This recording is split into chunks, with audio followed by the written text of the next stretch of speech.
거룩한 주일 아침입니다. 아무도 예배하지 않는 함께 찬양하면서 온유하우스 주일 예배를 열어가도록 하겠습니다.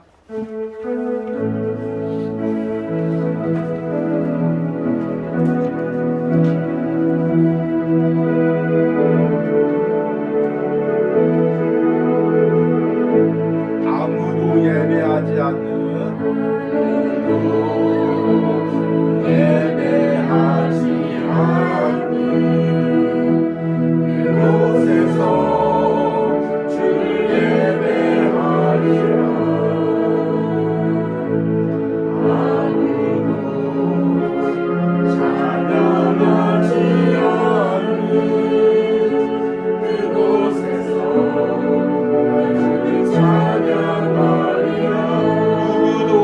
헌신하지 않는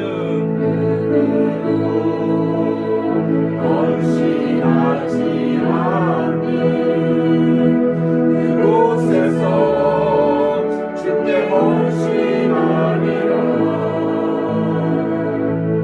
누구도 증거하지 않는 그곳에서 나 주를 증거하리라. 내가 밟는 모든 땅 주를 예배하게 하소서. 주의 보혈로 덮어지게 하소서. 내가 서리고 주의 거룩한 곳 되게 하소서. 주의 향기로 내가 밟는 모든 땅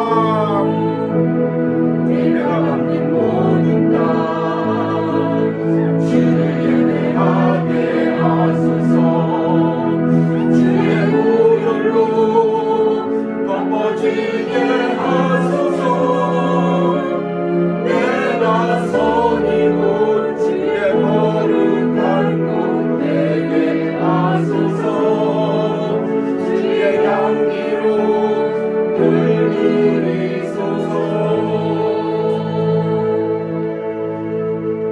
아멘. 우리 함께 묵도하시겠습니다.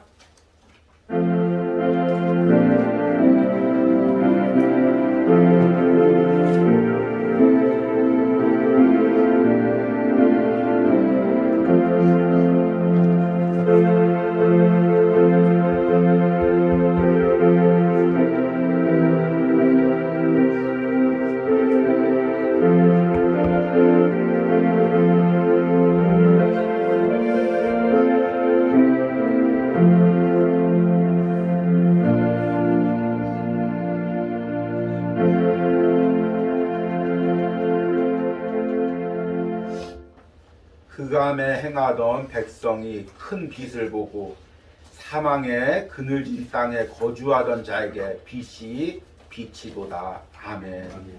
하나님 감사합니다. 세상의 어둠 가운데서 넘어지고 쓰러질 수밖에 없는 우리를 예수 그리스도의 빛으로 불러주심을 감사합니다. 예수님을 통해 우리의 영혼에 우리의 삶에 매 순간 새 생명을 누리게 해주심을 감사합니다. 주님, 이제 주님께서 오신 성탄절이 가까워지고 있습니다.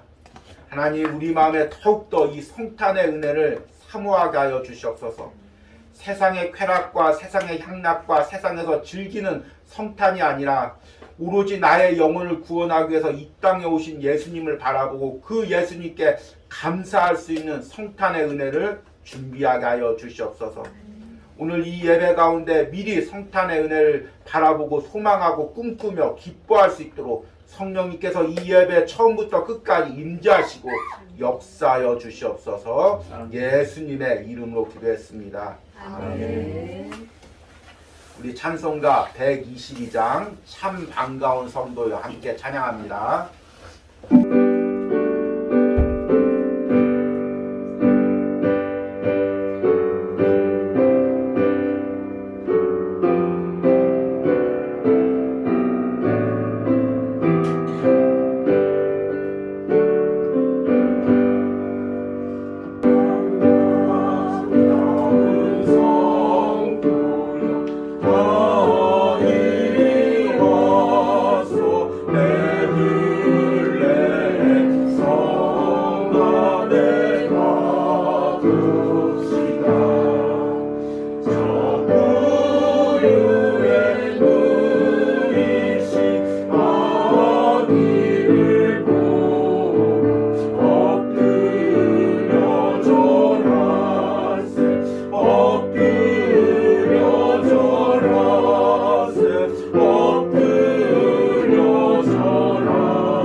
구원할 구주가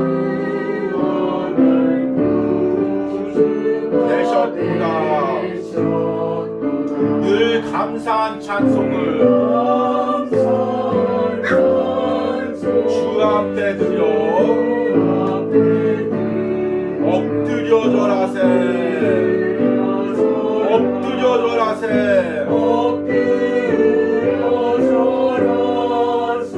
엎드려 절하세. 구주 나셨네.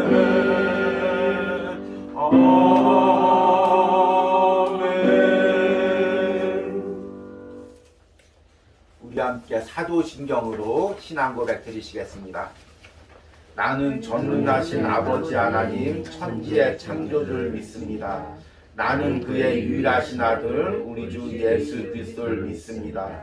그는 성령으로 잉태되어 동정녀 마리아에게 나시고 본디어 빌라도에게 고난을 받아 십자가에 못 박혀 죽으시고 장사된 지 사흘 만에 죽은 자 가운데서 다시 살아나셨으며 하늘에 오르시어 전능하신 아버지 하나님 우편에 앉아 계시다가 거기로부터 살아있는 자와 죽은 자를 심판하러 오십니다. 나는 성령을 믿으며 거룩한 공교회와 성도의 교제와 죄를 용서받는 것과 몸의 부활과 영생을 믿습니다. 아멘. 우리 온유하우스 소식을 전해드리도록 하겠습니다.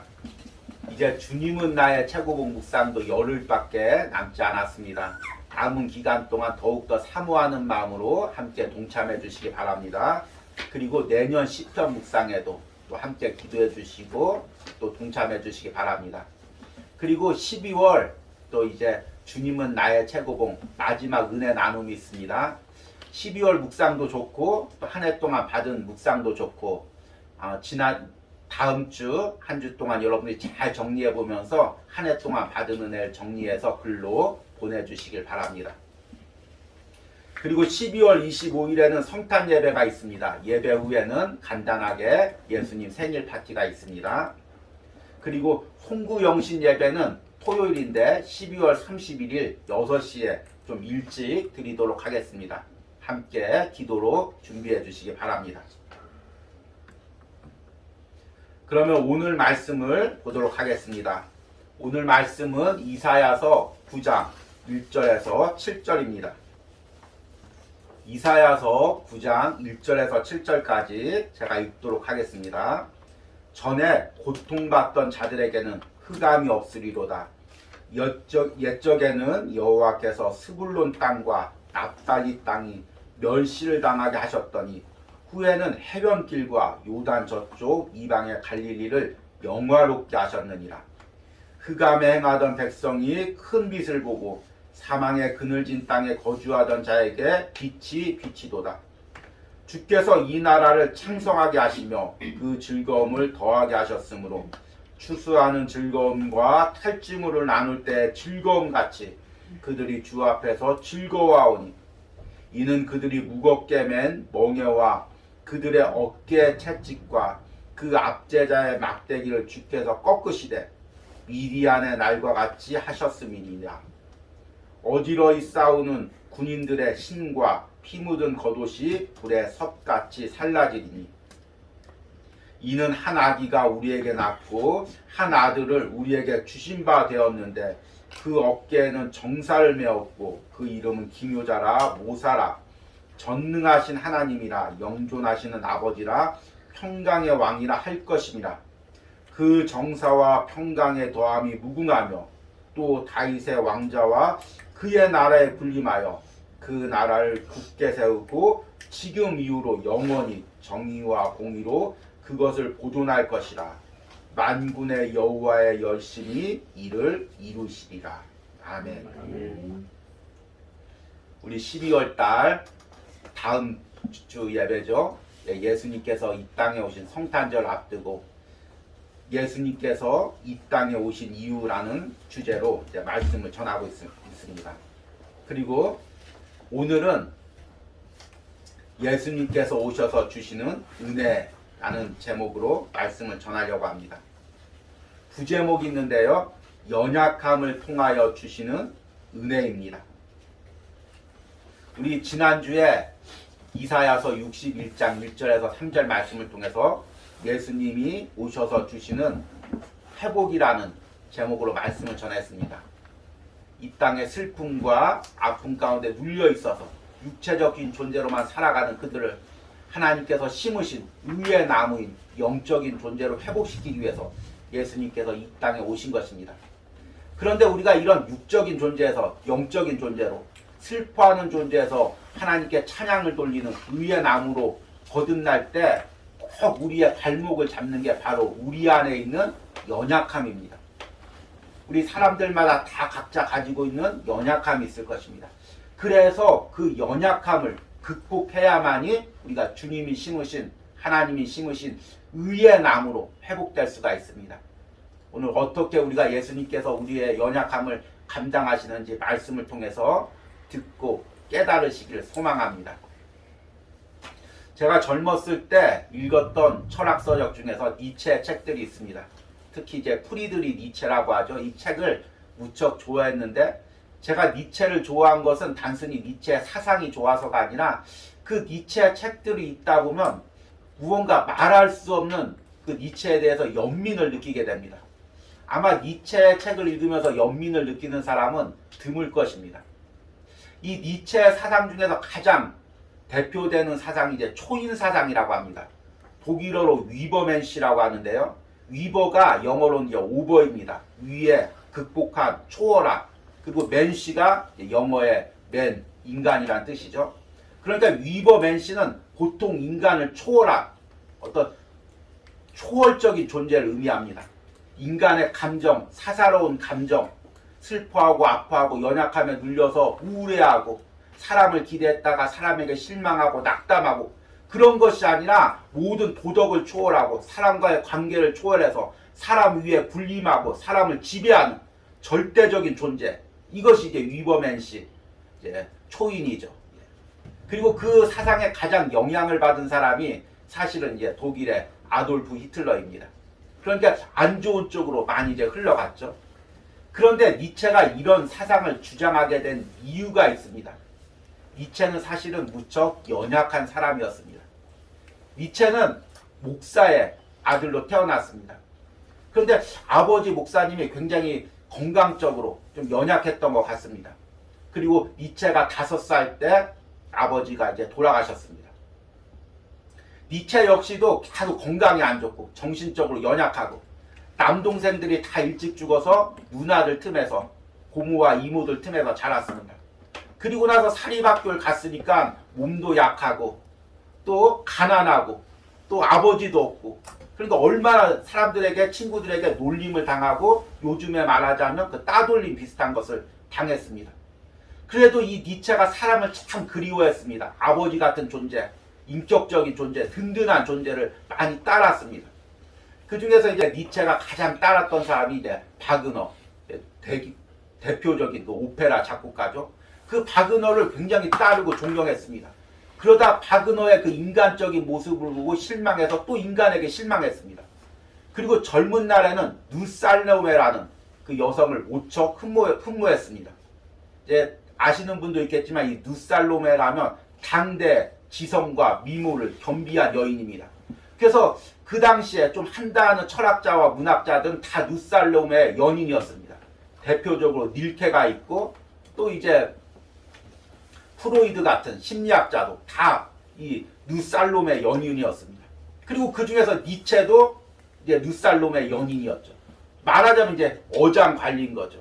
그러니 그 누살로메가 그 니체를 좋아했겠습니까? 결국에 니체가 바람맞고 그 사랑하는 사람에게 받아들여지지 못한 그 거절감에 낙담하고 슬퍼하다가 권총 자살을 시도했습니다.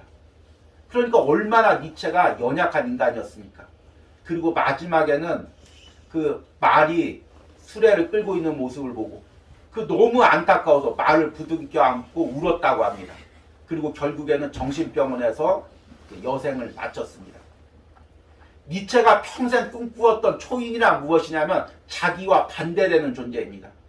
매일 연약함에 사로잡혀 있고 연약함 때문에 마음 아파하고 연약함 때문에 사람과의 관계가 상처 입는 그런 존재가 아니라 사람과의 관계를 초월한 그 연약함을 초월한 절대적인 존재가 되고 싶었던 것입니다.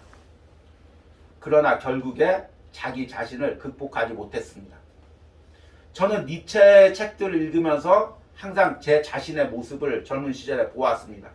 아, 나도 이렇게 연약한 존재지. 그럼에도 감사했던 건 무엇이냐면 니체처럼 스스로 자기를 극복하려고 한 것이 아니라 나의 연약함을 예수님 앞에 가지고 나와서 그분을 만나서 그분이 나의 연약함을 매 순간 감당하고 이기게 해주시니 감사했습니다. 여러분, 인간은 누구나 다 연약한 부분이 있습니다. 육체적으로 연약한 부분이 있고 마음적으로 연약한 방법이 있습니다. 그리고 이것을 극복하기 위해서 여러 가지 방법을 시도합니다. 가장 대표적인 두 가지 방법이 니체처럼 스스로의 정신적인 의지로 이 연약함을 극복하려고 하는 것입니다. 그러나 이런 사람은 결국 어느 순간에 무너지게 됩니다. 두 번째는 나의 연약함을 가지고 내 연약함을 십자가에서 대신 감당해 주신 예수님 앞에 나오는 것입니다. 그러면 나는 이 연약함을 극복할 수 없지만 주님이 주시는 은혜로 그 연약함을 극복할 수가 있습니다. 여러분들은 어떤 방법을 택하시겠습니까? 오늘 읽은 이사야서 9장 말씀해 보니까 예수님께서 스불론과 납달리 땅에 오셨다고 이야기하고 있습니다. 이사야서 9장 1절 말씀 보니까 전에 고통받던 자들에게는 흑암이 없으리로다. 옛적에는 여호와께서 스불론 땅과 납달리 땅이 멸시를 당하게 하셨더니 후에는 해변길과 요단 저쪽 이방의 갈릴리를 영화롭게 하셨느니라.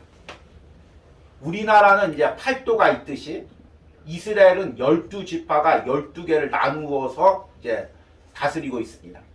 그 12지파의 땅 중에서 가장 북쪽에 있고 해변가에 있고 가장 척박하고 가장 살기 힘든 곳이 어디냐면 바로 스불론과 납달리 땅입니다.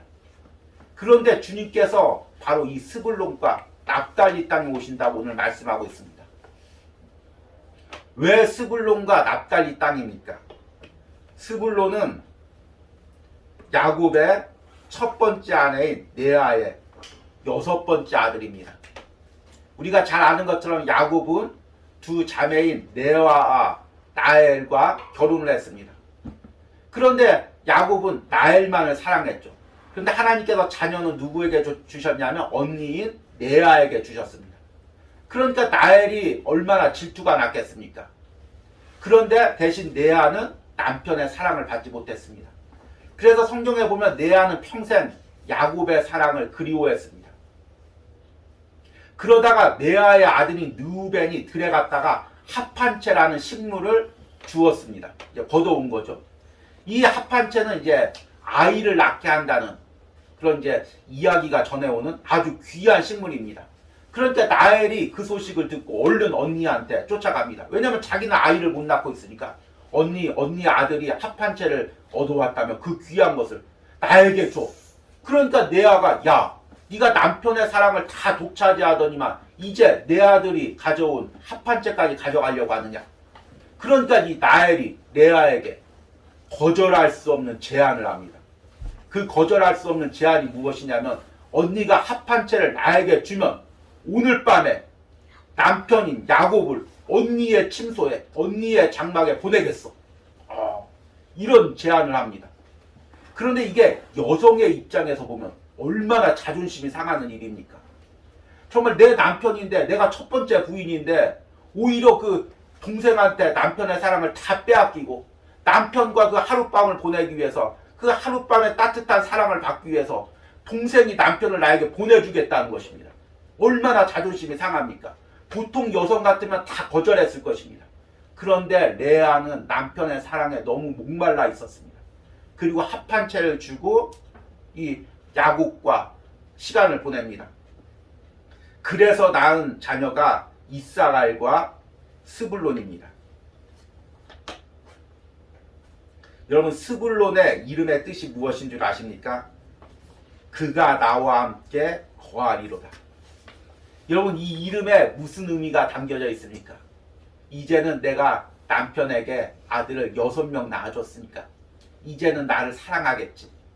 이제는 나한테 가지 않고 나에게도 관심 한번 가져주겠지. 이제는 나에게도, 내가 낳은 자녀에게도 사랑을 베풀겠지.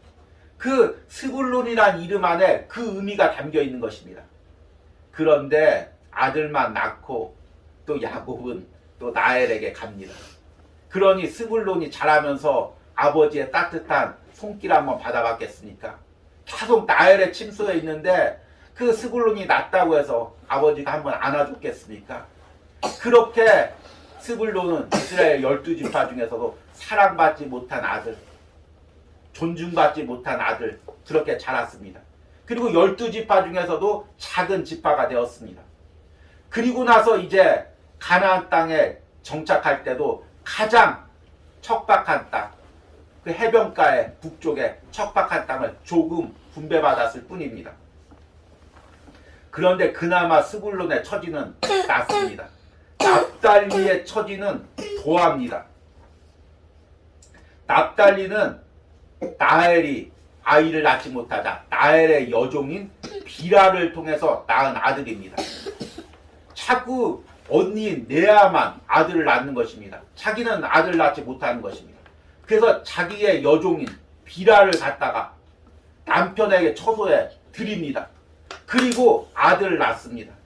그래서 낳은 아들이 단과 납달리입니다. 그런데 여러분, 납달리의 이름의 뜻이 무엇인 줄 아십니까? 아마 들으면 깜짝 놀라실 것입니다. 납달리의 이름의 뜻은 크게 이기었다. 더 해석하면 무슨 뜻이냐면 내가 언니와 경쟁해서 크게 이겼다. 그러니까 이 납달리가 태어난 목적은 무엇이냐면 언니에 대한 시기심으로, 언니에 대해서 이기기 위해서, 언니에 대한 열등감으로, 언니는 자녀들 이렇게 많이 못 낳았는데 나는 많이 낳았는데 나는 이렇게 못 낳았으니까 여종을 통해서라도 자녀를 낳아야지. 그리고 자녀를 낳아놓고 그 아이의 이름을 납달리, 내가 언니와 경쟁해서 이겼다. 이 아이가 사랑받고 그 존재로서 축복받는 아이가 아니라 언니와의 경쟁의 수단인 아이로 태어나는 것입니다. 그러니 납달리는 자라면서 얼마나 사랑을 받지 못했겠습니까? 얼마나 인정을 받지 못했습니까? 나중에 지파를 이루었을 때도 12지파 중에서 항상 마지막이 납달리입니다. 나중에 광야를 행진할 때도 그 광야 행진 중에서 맨 뒤에 따라오는 지파가 무슨 지파냐면 납달리 지파입니다. 그리고 가나안 땅을 분배받았는데도 바로 스불론 옆에 그 해변에 척박한 땅, 이 땅을 분배받은 것입니다. 그런데 여기 더 심각한 문제가 있습니다. 오늘 말씀 보니까 이 땅을 해변길이라고 부릅니다. 이 해변길은 무엇이냐면 북쪽에 메소포타미아와 남쪽에 애굽을 잇는 군사도로입니다. 그러니까 이 북쪽에 메소포타미아, 아수르나 바벨론 같은 강대국이 일어나면 그 해변길을 통해서 애굽을 정복하기 위해서 군대를 보냅니다. 그러니까 이 군대가 이동하는 길이 해변길이고 거기에 스불론과 납달리 땅이 있는 것입니다. 그러니 군대가 이동하니 그 땅 사람들이 온전하겠습니까? 약탈당하고 빼앗기고 논밭은 짓밟히고 여성들은 능욕당하고 고통당하는 땅인 것입니다. 그리고 나중에 아수르가 북이스라엘을 멸망시킬 때 제일 먼저 점령했던 곳이 뭐냐면 스불론과 납달리 땅입니다. 그리고 그 땅에 있는 사람들 다 죽이고 남아있는 사람은 포로로 끌려가서 먼 지역에 이주시키고 이방의 민족들을 거기다 거주시켜서 억지로 결혼시켜서 피를 섞여버렸습니다. 그래서 나중에 바벨론에서 포로로 귀환했을 때도 가장 멸시받는 땅이 어디냐면 스불론과 납달리 땅입니다. 이 스불론과 납달리 땅에 사는 사람들은 유대 사람들이 엄청 멸시하고 천대시 여겼습니다. 그리고 그 스불론과 납달리 땅의 옆에 뭐가 있냐면 갈릴리 호수가 있습니다. 나사렛이 있죠. 그러니까 우리 예수님께서 선지자로서 또 메시아로서 왔을 때 유대 종교 지도자들이 뭐라고 했냐면 나사렛에서 무슨 선한 것이 나겠느냐. 이것이 이런 역사적인 배경에서 나오는 것입니다. 그런데 오늘 말씀에 보니까 무엇이라고 이야기하고 있냐면 멸시를 당하였던 그 땅을 영화롭게 한다고 이야기하고 있습니다. 2절 말씀에 보니까 흑암에 행하던 백성이 큰 빛을 보고 사망의 그늘진 땅에 거주하던 자에게 빛이 비친다고 이야기하고 있습니다. 여러분 지금 스불론과 납달리 땅이 어떤 땅인지 들었습니다. 그들의 역사를 들었습니다. 과연 그들에게 소망이 있습니까? 만약 그런 인생을 산 사람이 있다고 생각을 해보십시오. 태어났을 때도 내가 사랑받고 그 자체로서 존중받지 못하고 어떤 수단으로 태어나서 아버지의 관심 한번 못 받아보고 사랑 한번 받아보지 못하고 어머니의 사랑받지 못하고 천대받고 멸시받고 형제들 중에서 가장 무시당하고 그리고 세상을 살아가면서도 경쟁에서 뒤처지고 또 사람들에게 짓밟히고 또 마음이 상하고 과연 그런 인생에게 소망이 있겠습니까? 그런데 오늘 말씀에는 그들의 땅이 영화롭게 된다고 이야기하고 있습니다. 3절 말씀해 보니까 하나님께서 그 즐거움을 더하여서 전쟁의 승리에서 탈취물을 나눌 때 즐거움 같은 그 즐거움을 주신다고 이야기하고 있습니다. 4절에는 무겁게 맨 멍에와 그들이 채찍과 압제자의 막대기를 꺾으신다고 이야기하고 있습니다. 어떻게 이것들이 가능합니까? 6절 말씀에 그 답이 나옵니다. 이는 한 아기가 우리에게 낳고 한 아들을 우리에게 주신 바 되었는데 그 어깨에는 정사를 메었고 그 이름은 기묘자라 모사라. 지금 이 이야기하는 이 단어는 인간에게 적용되는 단어가 아닙니다. 인간을 기묘자라 모사라 그렇게 부를 수가 없습니다. 이것은 성경에서 하나님을 부를 때 사용되는 단어입니다. 그 이름은 기묘자라 모사라 전능하신 하나님이라 영존하시는 아버지라 평강의 왕이라 할 것이니라. 7절에 그 정사와 평강의 더함이 무궁하며 또 다윗의 왕자와 그의 나라에 군림하여 그 나라를 굳게 세우고 지금 이후로 영원히 정의와 공의로 그것을 보존하실 것이라. 만군의 여호와의 열심히 이를 이루시리라. 아멘. 척박하고 멸시받는 땅, 그 땅에 하나님이 임하시고 예수님께서 그 갈릴리 땅에 사시면서 그곳에서 복음을 전하시면서 그 땅을 영화롭게 하신다고 지금 이야기하고 있는 것입니다. 여러분 이런 역사가 우리 인생에도 그대로 일어납니다. 여러분 내 인생에서 가장 연약한 부분이 무엇입니까? 스불론과 납달리 땅은 이스라엘의 땅 중에서 가장 연약한 땅입니다. 그래서 그 연약함을 통해서 아수르나 바벨론 군대가 와서 그 연약함을 공격하고 짓밟는 것입니다. 그렇게 짓밟히는 나의 연약한 육신과 마음의 부분이 무엇입니까? 그런데 그 부분에 예수님께서 오시면 그 짓밟히던 땅이, 그 짓밟히던 심령이, 그 연약한 육신이 영화롭게 됩니다. 하나님의 은혜의 통로가 되는 것입니다. 이것이 예수님께서 이 땅에 오셔서 우리를 회복시키려는, 은혜를 주시려는 궁극적인 목적인 것입니다. 도대체 이 연약함이 무엇이길래 예수님께서 이 땅에 오셔서 우리의 연약함을 회복시키려고 할까요? 이 연약함이란 헬라어로 아스데니아라는 것입니다. 이 아스데니아라는 것은 단순히 우리가 어떤 몸이 아프거나 마음이 약한 부분을 의미하지 않습니다. 인간이 가지고 있는 근본적인 연약함, 이것이 이제 헬라어의 아스데니아고, 이게 성경에 쓰였을 때는 죄로 인해서 연약해진 우리의 영혼을 이야기합니다. 여러분 처음에 하나님께서 아담과 하와를 창조하셨을 때 아담과 하와가 이렇게 연약함이 있을까요? 요즘에 이제 환절기가 되다 보니 여기저기 다 콜록거립니다. 그런데 아담과 하와가 감기가 걸렸을까요? 아니면 매일같이 부부싸움을 하면서 서로의 연약함 때문에 말을 오해해서 당신 이런 말 했지, 당신 이런 의도로 이야기했지, 그렇게 부부싸움을 했을까요? 하나님께서 아담과 하와를 처음에는 건강한 육신으로, 병들지 않는 육신으로, 서로를 품을 수 있는 마음으로, 건강한 마음으로 창조하셨습니다. 그런데 이들이 하나님처럼 되려고 선악과를 따먹으면서 죄가 이들의 영혼에 들어왔습니다. 영혼이 병든 것입니다. 영혼이 병드니까 전 인격이 병듭니다. 하나님께서 아담과 하와에 저주를 내렸습니다. 아담은 평생 땅에서 땀을 흘리고 육신이 병들고 나이 들어서 결국에 죽는 것이 운명이 되었습니다. 하와는 남편을 사모하며 마음적으로 남편을 의지할 수밖에 없도록 하나님께서 그런 마음에 또 정신적인 연약함을 주셨습니다. 그러니까 연약함이란 무엇이냐면 죄 그 자체는 아닙니다. 그런데 연약함은 무엇이냐면 연약함은 죄의 통로가 되는 것입니다. 우리가 연약한 게 있다고 그 연약한 게 죄야 그것은 아닙니다. 그런데 우리의 연약함을 통해서 죄가 들어오는 것입니다. 예를 들어서 내가 육신이 아픕니다. 그러면 하나님께 예배하고 감사하려고 하다도 사람이 몸이 아프면 아유 다 기도해봤자 소용없지, 주의 일 해봤자 소용없지, 이렇게 몸이 아픈데 뭐래 낙담하고 무너지게 되는 것입니다. 육신의 연약함으로 우리의 신앙이 무너지는 것입니다. 또 마음의 연약함이 있습니다. 여러 가지 연약함이 있지만 예를 들어서 자존감이 약한 사람이 있습니다. 자존감이란 건 어렸을 때부터 자라면서 좋은 환경 가운데 부모님께 인정을 받고 자랄 때 건강한 자존감으로 세워질 수가 있습니다.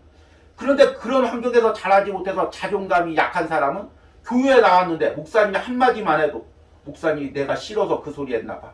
성도들과 대화할 때도 그냥 별 이야기 안 했는데도 그 한마디를 듣고 저 성도가 나를 미워하나 봐. 이렇게 생각하고 시험에 들고 낙담하고 교회를 떠나가게 됩니다. 그러니까 사탄이 계속해서 우리의 그 연약한 부분, 육신의 연약한 부분, 마음의 연약한 부분을 마치 고리처럼 걸어서 자신이 원하는 세상으로 무너지는 곳을 끌고 가는 것입니다. 그러니까 연약한 인간은 사탄 앞에서 세상 앞에서 매 순간 넘어질 수밖에 없는 것입니다. 하나님 앞에 바로 설 수가 없고 지난주의 말씀처럼 하나님께 영광을 돌리는 의의 나무로서의 존재로 살아갈 수가 없는 것입니다. 그런데 이것을 가장 안타까워하시는 분이 바로 하나님입니다.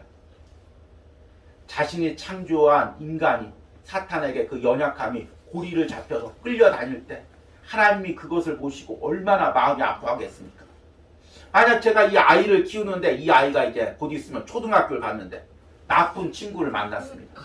그리고 나쁜 친구가 이 아이의 약점을 잡고 너 이거 나쁜 일 했지? 너 선생님한테 일 거야. 하루에 10,000원씩 갖고 와. 그렇게 그 아이를 괴롭히고 때린다면 만약에 아빠가 우연히 지나가다 그 아이의 모습을 보면 얼마나 마음이 찢어지겠습니까? 내가 이 아이를 얼마나 귀하게 키웠는데 저 나쁜 아이한테 그렇게 약점이 잡혀서 끌려다니고 있다니. 진짜 화가 나고 분통이 터질 것입니다. 그런데 하나님이 우리를 볼 때 그 마음입니다. 하나님께 영광 돌리라고 의의 나무로서 창조했는데 그 연약함 때문에 사탄에 끌려서 짓밟히고 눌리고 찢김당하는 그 모습을 보니까 안타까워서 견딜 수가 없습니다. 그래서 독생자 예수 그리스도를 우리의 가장 연약한 부분 스불론과 납달리 땅에 베들레헴 말구육간 그 낮은 곳에 보내주신 것입니다. 그리고 가장 천하고 멸시받는 그 십자가에서 모든 물과 피를 다 흘리심으로써 그 우리의 연약함을 감당하게 하신 것입니다. 그러니까 우리가 아무리 내 연약함에 발버둥 쳐봤자 연약함을 이길 수 있는 사람은 아무도 없습니다. 결국에는 그 연약함에 짓눌리고 무너지고 쓰러지는 것이 우리 인생입니다. 그런데 그 연약함을 십자가에서 감당한 하나님의 아들 독생자 예수 그리스도가 있습니다. 그 연약함을 우리가 십자가 앞에 가지고 나가면 그 연약함이 죄의 통로가 아니라 은혜의 통로가 되는 것입니다. 왜냐하면 예수님께서 나의 연약함 때문에 십자가에서 죽으신 것입니다. 예수님께서 나의 연약함 때문에 십자가에서 죽었는데 그 예수님 내가 이런 부분이 연약합니다. 예수님 이 부분 때문에 계속 넘어집니다. 가지고 나가면 예수님께서 그래 내가 바로 그 너의 연약한 그것 때문에 십자가에서 물과 피를 흘렸다. 그리고 그 부분을 통해서 은혜를 흘려보내는 것입니다. 그런데 그렇게 하질 않죠, 사람들이. 참 이 연약함을 인정한다는 거 너무너무 어렵습니다. 저는 항상 이 연약함을 설교 때 인정하고 또 그 연약함을 고백하면서 저도 이렇게 연약합니다. 성도들에게 그 마음을 열게 하기 위해서 또 이 연약함에 은혜 주셨듯이 당신의 삶에도 연약함에 은혜 주실 수 있습니다. 그렇게 하기 위해서 제 연약함을 항상 오픈하고 말씀에 전했습니다. 그런데 어느 순간에 이 연약함을 고백했는데 설교를 하고 났는데 며칠 후에 옆에 사람이 이렇게 이야기하는 것입니다. 목사님, 설교할 때 이런 삶을 살았다면서요. 목사님 이렇게 연약했다면서요. 목사님 그렇게 연약하니까 이런 것입니다. 그걸 가지고 고리를 잡아서 공격을 하는 것입니다. 그때 제가 얼마나 충격을 받았는지 모릅니다. 야, 나는 좋은 의도로 내 연약함을 고백하고 이 연약함을 통해서 함께 은혜 받자고 이야기하는데 이게 다른 사람에게는 약점을 잡는 도구가 될 수가 있겠구나. 그리고 나서 그 순간부터 어느 순간부터 말씀을 전할 때 제 연약함을 고백할 때 움찔거립니다. 아, 이 말씀을 하면 또 꼬투리를 잡을 수가 있겠구나. 성도와 대화할 때도 연약함을 이야기하다가 아, 이게 저 사람에게 책 잡는 이야기가 될 수 있겠구나. 스스로 방어막이 쳐지는 것입니다. 얼마나 안타까운 일입니까? 우리가 세상을 살 때 이런 경험들을 다 해봤을 것입니다. 그러니까 예수님 앞에 나갈 때도 나의 연약함을 자꾸 감추게 됩니다. 연약함 들추고 기도하면 약점 잡히지. 내가 세상 사람들한테 어떻게 보일까? 그래서 아무렇지도 않은 척, 연약하지도 않은 척, 니체처럼 그것을 인간의 방법으로 극복하려고 이야기합니다. 주변 사람들이 다 이야기합니다. 의지의 문제야, 노력의 문제야. 네가 노력하면 그건 다 이길 수가 있어. 그렇게 이야기해서 자꾸 인간의 방법으로만 우리가 이 연약함을 감추고 극복하려고 합니다. 그러니까 우리가 이 연약함으로 은혜를 누리지 못하는 것입니다. 여러분, 주님의 십자가 앞에 설 때 벌거벗은 모습으로 서시기 바랍니다. 주님 앞에 나의 연약함을 감추지 마시기 바랍니다. 내가 연약하지 않다면 주님께서 왜 십자가에서 잡아서 십자가에서 죽으셨겠습니까? 내가 연약함을 니체처럼 스스로의 초인적인 노력으로 극복할 수 있다면 왜 굳이 하나님의 아들이 이 땅에 와서 십자가에서 물과 피를 다 흘리셨겠습니까? 내가 그 연약함을 이길 수가 없으니까 예수님께서 이 땅에 오셔서 십자가에서 죽으신 것입니다. 그러니까 예수님 앞에는 부끄러운 것이 없는 것입니다. 감출 것이 없는 것입니다. 그 주님 앞에 내 연약한 모습 있는 그대로 가지고 나가십시오. 사람들이 뭐라고 하도, 사람들이 뭐라고 비난해도 그것에 신경 쓰지 말고 내 모습 그대로 가지고 나가시길 바랍니다. 그리고 연약함을 통해서 이제는 그 연약함이 사탄이 우리를 고리로 삼아서 죄의 통로가 아니라 은혜의 통로가 되어서 날마다 그곳에서 연약함을 통해서 주님이 주시는 은혜를 누리시는 여러분들이 되시기를 간절히 소망합니다. 아멘. 우리 들은 말씀 생각하시면서 우리 찬양하는데 원하고 바라고 기도합니다. 우리 찬양할 텐데요. 우리가 하나님이 원하시는 모습이 있습니다. 또 내가 바라는 모습이 있습니다. 그러나 내 노력으로, 내 의지로 그 하나님을 닮은 거룩한 모습으로 될 수 없습니다. 우린 연약하기에 무너질 수밖에 없습니다. 성령님께서 온전히 나를 사로잡아서 성령님이 원하시는 모습대로 내가 의의 나무로 변화되기를 간구하는 마음으로 우리 이 찬양을 부르시겠습니다. 우리 함께 찬양합니다. 원하고 바라고 기도합니다.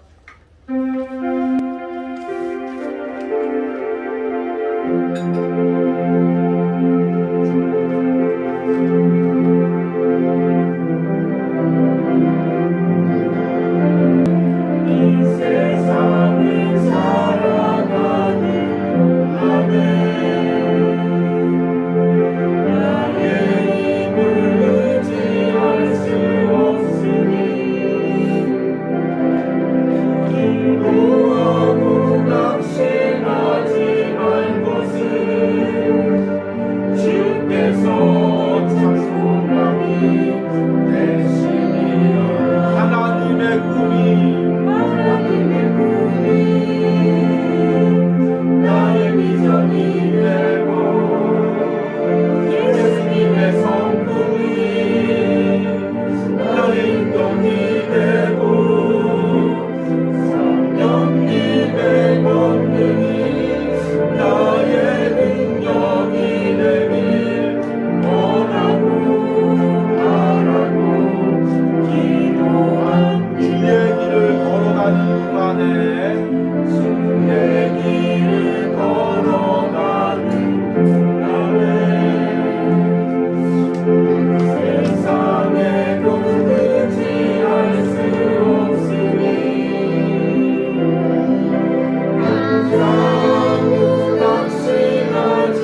말씀 가운데 깨달은 나의 연약함이 무엇입니까? 내가 매 순간 무너지는 그 나의 연약함이 무엇입니까? 주님, 이 연약함이 죄의 통로와 무너짐의 통로가 아니라 이제 은혜의 통로로 바뀌게 하여 주시옵소서. 주여 부르고 기도합니다. 주여, 주님 이 시간을 주여, 매 순간 무너지는 나의 마음의 연약함을 봅니다. 주님이 연약한 가운데 오셔서 주님께서 나의 모든 연약함을 만져주시고 이 연약함이 더 이상 죄의 통로가 되지 않게 하시고 무너짐의 통로가 되지 않게 하시고 주님이 주셔서 은혜 주시는 통로가 되게 하여 주시옵소서. 오늘 말씀 가운데 기도 가운데 주님 나의 연약함 가운데 주시옵소서. 내 안에 스불론과 남달리에 와주시옵소서. 주님 내 안에 상처받은 스불론과 남달리 땅에 임재하여 주시옵소서. 주님, 주님께서 그 스불론과 남달리의 그 어둠과 그늘과 사망의 땅을 하나님 주시는 영광의 땅으로 변하여 주시옵소서. 내 심령의 어두운 부분을 주님의 은혜의 눈으로 바뀌어 주시옵소서. 주여, 나의 모든 어두움들아 떠나갈지어다. 나의 모든 연약함들아 떠나갈지어다. 주님, 그 연약한 가운데 찾아와 주시옵소서. 주여, 그곳에서 만져 주시옵소서. 주여, 그곳에서 회복을 내려 주시옵소서.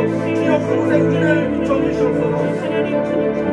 주여, 그 가운데 주님의 놀라운 은혜와 회복이 일어납니다. 스불론과 남달리 같은 나의 심령 가운데 주님 연약함 가운데 주님 놀라운 은혜와 회복이 있게 하여 주시옵소서.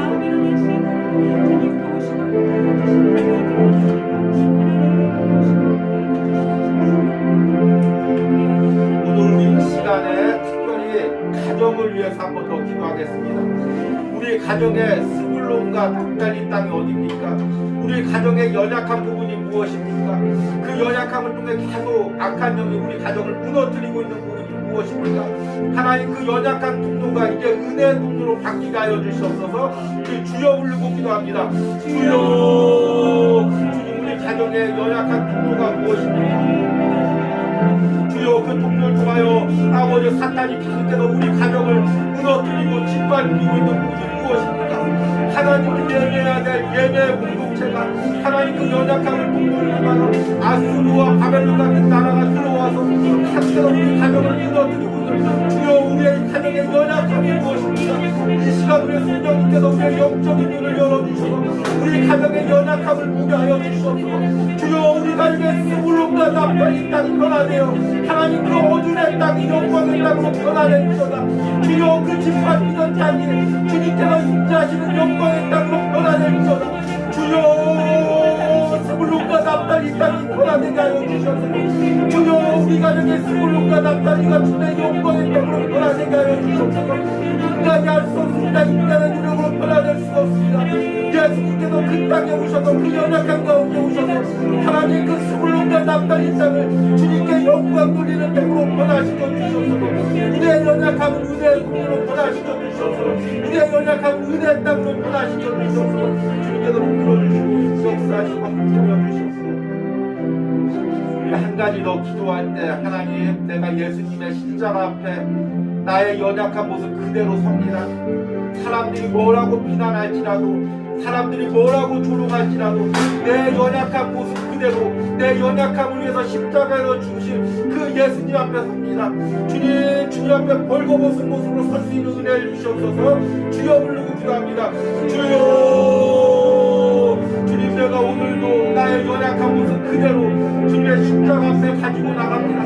사람들이 뭐라고 조롱할지라도, 사람들이 뭐라고 비웃을지라도 내 모습 그대로 주님의 십자가 앞에 가지고 나갑니다. 주님, 내 모습 그대로 받아주시옵소서.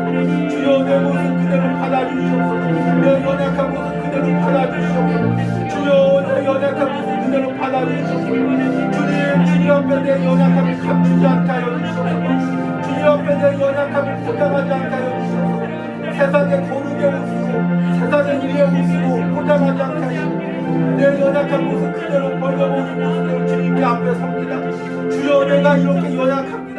주님, 이 연약한 때문에 주님이 나를 위해서 십자가에서 죽으셨습니다. 주님, 그 모습대로 섭니다. 주님, 이 연약함을 통해 은혜 베풀어 주시고 주님 만져주시고 주님 회복시켜주시고 이 연약함을 통해 주님의 놀라운 은혜를 감당하게 하여 주시옵소서. 우리 마지막으로 기도할 때 이 온유하우스를 위하여 기도합니다. 하나님 베들레헴에 낮고 낮은 말구육간에 오셨던 것처럼 이 낮고 낮은 온유하우스 가운데 주님 임재하여 주시옵소서. 주님이 연약함을 통하여 주님 일하여 주시옵소서. 주여, 주님은 나의 차고봉을 통하여 역사하시고 내년의 신편 묵상을 통하여 역사하시고 주일마다 드려지는 이 온유하우스 예배를 통하여 역사하여 주시옵소서. 주여 부르고 기도합니다. 주여, 이 온유하우스 가운데 주님 오셔서 역사하여 주시옵소서. 주님 스불론과 납달리 땅에 오신 주님, 주님 베들레헴 말구육간의 낮은 곳에 오신 주님, 주님께서 이 온유하우스 가운데 임재하시고 하나님 이곳을 통하여 역사하여 주셔서 세상에서 상처 입은 영혼들, 아버지여 깨어진 영혼들, 아파하는 영혼들, 이 온유하우스 속에서 은혜가 날마다 공급되고 그들이 회복되고 은혜를 누리시고 주님께서 역사하여 주시고 함께하여 주시고 주님 이 온유하우스 가운데 역사하시고 은혜를 베풀어 주시옵소서. 주님은 나의 적성 묵상으로 내년에 이어지는 신평 묵상으로 주일마다 드려지는 말씀으로 하나님 영혼들이 살아나는 역사가 일어나게 하여 주시옵소서.